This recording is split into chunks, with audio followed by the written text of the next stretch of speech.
NATO के बाद Europe ने अब ट्रंप को झटका दे दिया है। यूरोप ने ट्रंप के प्रस्ताव को ठुकराते हुए जंग में शामिल होने से साफ इनकार कर दिया।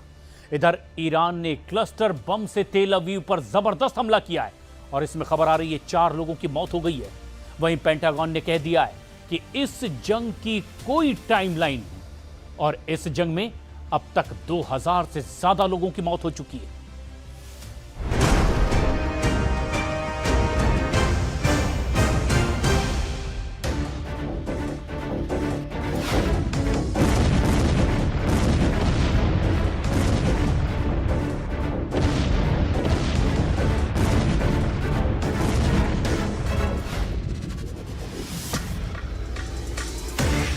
स्ट्रेट ऑफ हॉर्मुज दुनिया का सबसे अहम तेल गलियारा।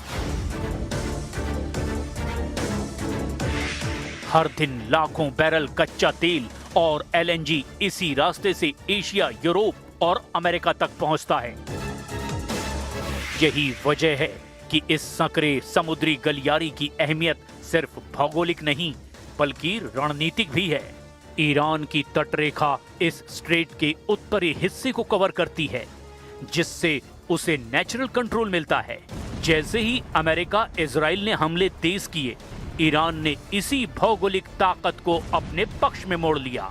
यानी जहां उसकी सैन्य ताकत कमजोर पड़ रही है, वहीं उसकी लोकेशन सबसे बड़ा हथियार बन गई है। ईरान ने स्ट्रेट ऑफ हॉर्मुज को सिर्फ ब्लॉक नहीं किया, बल्कि उसे डेंजर जोन बना दिया।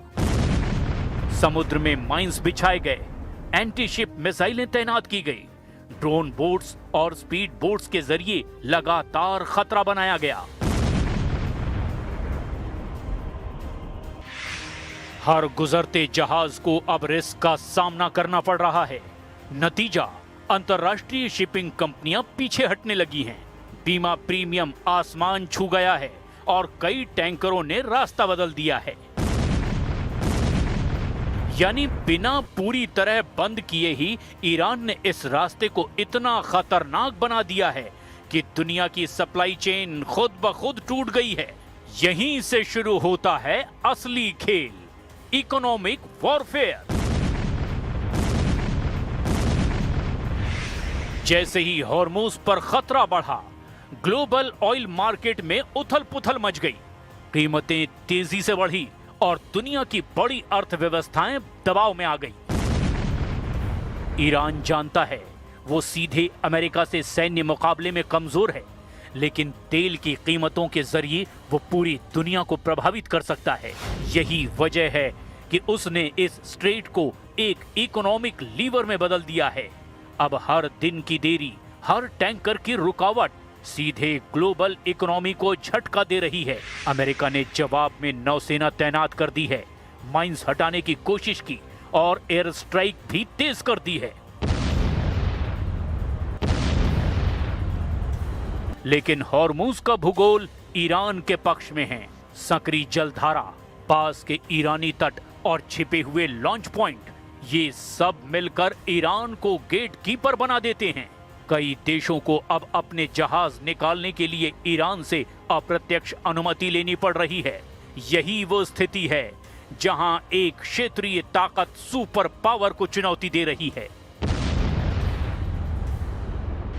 सीधे युद्ध में नहीं, बल्कि कंट्रोल के खेल में। स्ट्रेट ऑफ हॉर्मुज अब ईरान का लास्ट कार्ड नहीं, बल्कि स्मार्टेस्ट कार्ड बन चुका है। बिना न्यूक्लियर हथियार इस्तेमाल किए उसने दुनिया की सबसे बड़ी कमजोर नस पकड़ ली है, ऊर्जा सप्लाई। अगर ये संकट लंबा चलता है तो इसका असर हर देश, हर बाजार और हर आम आदमी तक पहुंचेगा।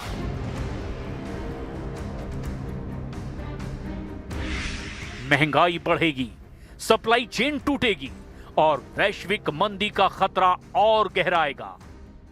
ईरान ने अपनी भौगोलिक स्थिति को हथियार बनाकर इस जंग में एक नया मोर्चा खोल दिया है, जो शायद सबसे ज्यादा खतरनाक है।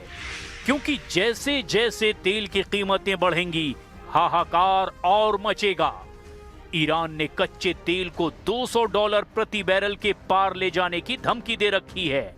इसीलिए अमेरिका सहयोगियों से अपील कर रहा है कि हॉर्मुज से बारूदी सुरंग हटाने के लिए सभी देश एकजुट होकर ईरान पर हमला करें। लेकिन जवाब में नेटो और यूरोपीय देशों ने ट्रंप को सीधे नो कह दिया है।